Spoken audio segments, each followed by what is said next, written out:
इस वक्त राजस्थान चुनाव से जुड़ी बहुत बड़ी खबर आ रही है। राजस्थान विधानसभा चुनाव से जुड़ी ये लेटेस्ट अपडेट आपको बता दें, बीजेपी प्रत्याशियों की दूसरी सूची जारी हो गई है। 83 उम्मीदवारों की ये दूसरी सूची घोषित कर दी गई है। वसुंधरा राजे को झालरापाटन से टिकट दिया गया है, यानी कि वसुंधरा राजे एक बार फिर से विधानसभा चुनाव मैदान में होंगी। पूर्व सीएम वसुंधरा राजे का नाम ये पक्का ही था, एक बार अब लिस्ट में नाम आ गया है। ये अपने आप में बड़ी खबर है। बेसब्री से इंतजार हो रहा था बीजेपी की इस दूसरी सूची का। कयास लगाए जा रहे थे कि पहले कांग्रेस पार्टी की सूची आएगी, उसके बाद बीजेपी की सूची आएगी। फिलहाल 83 उम्मीदवारों की सूची जारी की गई है। इससे पहले 41 प्रत्याशियों की पहली सूची जारी हुई थी। तो अब आपको नाम भी बताएंगे जो प्रमुख सीटों पर नाम है, और इस बड़ी खबर पर ज्यादा तफसील से जानकारी ले लेते हैं। हमारे सहयोगी उमेश शर्मा इस वक्त फोन लाइन पर जुड़े हुए हैं। उमेश, इस बड़ी खबर की क्या कुछ डिटेल्स हैं आपके पास? देखिए, पहले ये माना जा रहा था कि कांग्रेस की सूची आने के बाद बीजेपी की सूची जारी की जाएगी, लेकिन जिस तरह से बीजेपी ने सूची जारी की है वो सभी चौंकाने वाला है। हालांकि ये बात जरूर है कि कल लगभग सभी सीटों पर मंथन हुआ था और 70 से 80 सीटों पर ये टिकट आने की संभावना थी, और आज वो घोषित हो गया। पूर्व मुख्यमंत्री वसुंधरा राजे को झालरापाटन से टिकट दिया गया है। इसके अलावा जयपुर की बात की जाए तो अशोक लाहोटी का टिकट काटा गया है। उनकी जगह भजनलाल शर्मा, जो कि प्रदेश महामंत्री है भाजपा में, उनको टिकट दिया गया है सांगानेर से। ये एक बहुत बड़ा बदलाव माना जा सकता है। बगरू की बात की जाए तो कैलाश वर्मा को एक बार फिर रिपीट किया गया है। इसके अलावा चाकसू में बात की जाए तो चाकसू में भी टिकट वही दिया गया जो पहले दिया गया था। फुलेरा में निर्मल कुमार को टिकट दिया गया। तो लगभग जितिन गोठवाल की बात की जाए तो खंडार से उन्हें वापस रिपीट किया गया है। अनिता बघेल, वासुदेव देवनानी को टिकट दिया गया है।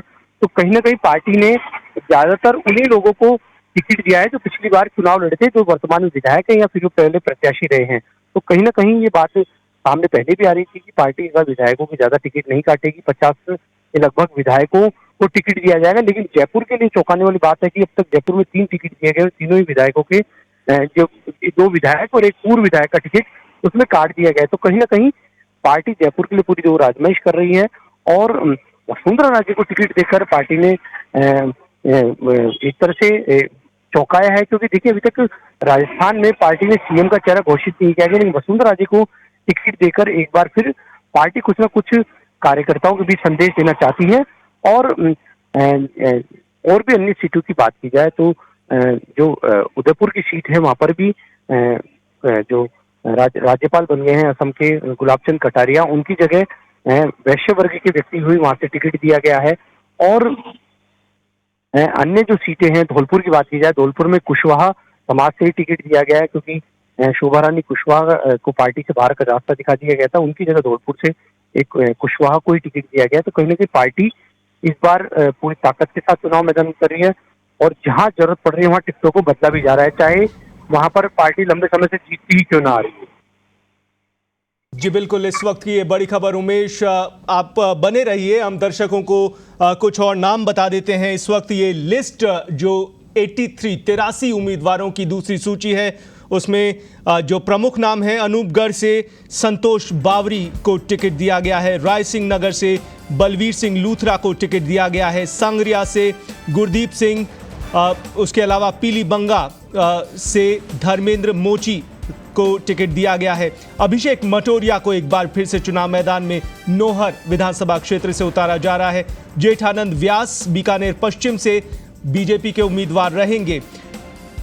सिद्धि कुमारी को एक बार फिर से चुनाव मैदान में उतार रहे हैं बीकानेर पूर्व विधानसभा सीट से। सुमित गोदारा को लूणकरण से वापस रिपीट किया जा रहा है।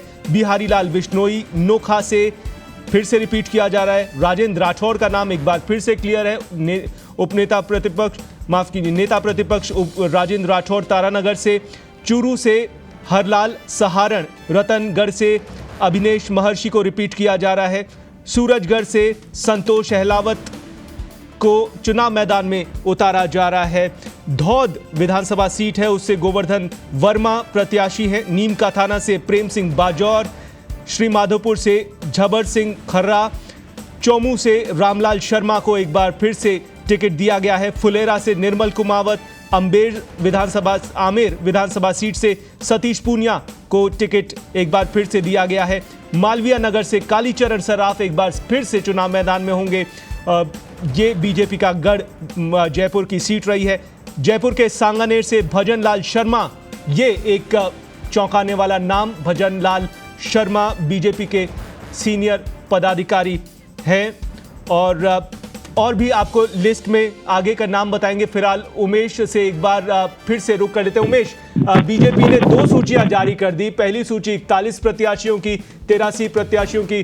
दूसरी सूची मानकर चले अब कांग्रेस पार्टी के लिए टिकट देने में और ज्यादा सहूलियत होगी। बीजेपी की लिस्ट देखने के बाद अब फाइनल रूप से कहीं बदलाव करना हो तो कांग्रेस पार्टी कर सकेगी और उसके बाद पहली सूची जारी करेगी। बिल्कुल, देखिए दोनों ही पार्टियां अभी तक इस स्थिति में थी कि एक दूसरे के टिकट देखना चाह रहे थे, लेकिन बीजेपी ने वाकई टिकट की जो दूसरी सूची जारी करके सबको चौंका दिया है। अब कांग्रेस के लिए आसान भी कहा जा सकता है और राह कठिन भी कही जा सकती है, क्योंकि कुछ नाम भले ही सूची जारी नहीं की गई हो, लेकिन कुछ नाम आउट हो जाते हैं। अगर अब बीजेपी की सूची के अनुसार नामों को बदला जाता है तो कहीं ना कहीं कांग्रेस के लिए परेशानी खड़ी हो सकती है।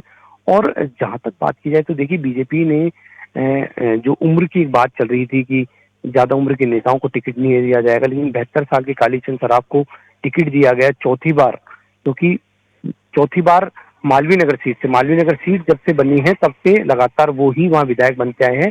चौथी बार पार्टी ने एक बार उनको फिर टिकट दिया है। ये बात पहले ही छनकर सामने आ गई थी कि कालीचंद सराफ को वापस पार्टी रिपीट करेगी। जहां तक बात की जाए, आमेर से सतीश पूनिया को वापस रिपीट किया गया है। सीट बदलने की बात लंबे समय से चल रही थी राजेंद्र राठौड़ की, वो जयपुर से किसी सीट से टिकट चाहते थे।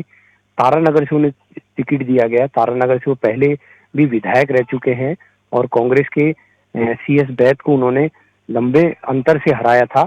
इस बार उन्होंने सीट बदली है, क्योंकि देखिए चूरू जो सीट है वो अल्पसंख्यक बाहुल्य सीट है और हर बार केवल राजेंद्र राठौड़ ऐसे व्यक्ति थे जो लगातार जीतते आ रहे थे, लेकिन उन्होंने तारानगर सीट बदली है। तो कहीं ना कहीं इस बार उन्हें लग रहा था कि सीट पर कुछ ना कुछ उनके साथ गड़बड़ हो सकती थी।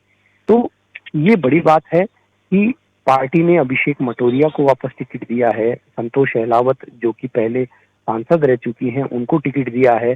तो पार्टी जिताऊ चेहरे पर दाव खेल रही है। इस बात से अब कोई गुरेज नहीं है कि वो सांसद है, पूर्व सांसद है, चाहे सामान्य कार्यकर्ता है। तो ये लिस्ट चौंकाने वाली है। 83 नाम में कई नाम ऐसे हैं जो माना जा रहा था कि इस बार उनका टिकट कट सकता है, लेकिन जिस तरह से पार्टी ने उन्हें टिकट दिया है, ये माना जा सकता है कि पार्टी सर्वे में उनकी स्थितियां ठीक थी। जी, और उमेश, कुछ नेताओं की सीट में बदलाव किया गया। एक बड़ा नाम नरपत सिंह राजवी का जयपुर के विद्याधर नगर सीट, जहां से सांसद दिया कुमारी को उतारा गया है, अब नरपत सिंह राजवी को चित्तौड़गढ़ से उतारा जा रहा है। ये अपने आप में एक बड़ी खबर। देखिए, चित्तौड़ से नरपत सिंह राजवी पहले भी विधायक रह चुके हैं, ये उनके लिए कोई नई बात नहीं है, क्योंकि चित्तौड़ से ही वो सीट बदलकर जयपुर के विद्याधर नगर आए थे और अब चित्तौड़ से उन्हें रिपीट किया गया। तो चित्तौड़ उनके लिए कोई नई जगह नहीं है, क्योंकि वो पहले भी वहां से विधायक रह चुके हैं। और जब उनका टिकट यहाँ से जयपुर से काटा गया था तब ये बात सामने आ रही थी कि उन्हें बीकानेर पूर्व या चित्तौड़ से उतारा जा सकता है। लेकिन ये सबसे बड़ी बात है कि उनके पुत्र भी टिकट की दौड़ में थे, लेकिन बीजेपी ने एक बार फिर उनको दरकिनार किया, क्योंकि वो पिछले कई चुनाव से टिकट मांग रहे हैं अभिमन्यु, लेकिन उनको टिकट न देकर उनके पिता को वापस टिकट देकर पार्टी ने चौंकाया है। जहां तक बात है बीकानेर पूर्व की, तो बीकानेर पूर्व में ये चर्चा थी कि सिद्धि कुमारी का टिकट काटा जा सकता है, लेकिन सिद्धि कुमारी को वापस रिपीट किया गया, क्योंकि लगातार वहां से विधायक बनती आई है। तो देखिए, ये समीकरण अब चूंकि बीजेपी ने टिकट घोषित कर दिए हैं, तो कांग्रेस को कहीं ना कहीं मंथन एक बार फिर से करना पड़ेगा और प्रत्याशियों के लिए एक बार फिर उनको माथापच्ची करके ही मैदान में उतारा जाना पड़ेगा। क्योंकि देखिए, जयपुर की बात की जाए तो कांग्रेस भी लगभग जिन सीटों पर कांग्रेस के विधायक है उनको रिपीट करने की तैयारी करी थी। हालांकि महेश जोशी लगातार अपनी सीट बदलने की बात कर रहे हैं, लेकिन पार्टी फिलहाल उन्हें हवा महल से ही टिकट देने पर अड़ी हुई है, क्योंकि बीजेपी की इस लिस्ट में हवा महल से कोई प्रत्याशी नहीं आया है। तो अब बीजेपी कांग्रेस के लिए मुश्किल है कि वो वहां से प्रत्याशी के रूप में महेश जोशी को उतारे या किसी को बदलकर टिकट दे। तो कहीं ना कहीं कई सीटों पर पेच फंसा हुआ है, चाहे बीजेपी की बात करें चाहे कांग्रेस की।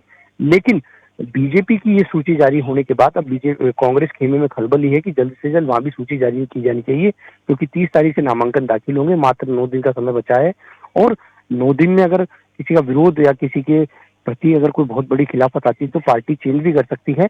लेकिन फिलहाल बीजेपी कहीं ना कहीं नजर आगे आ रही है।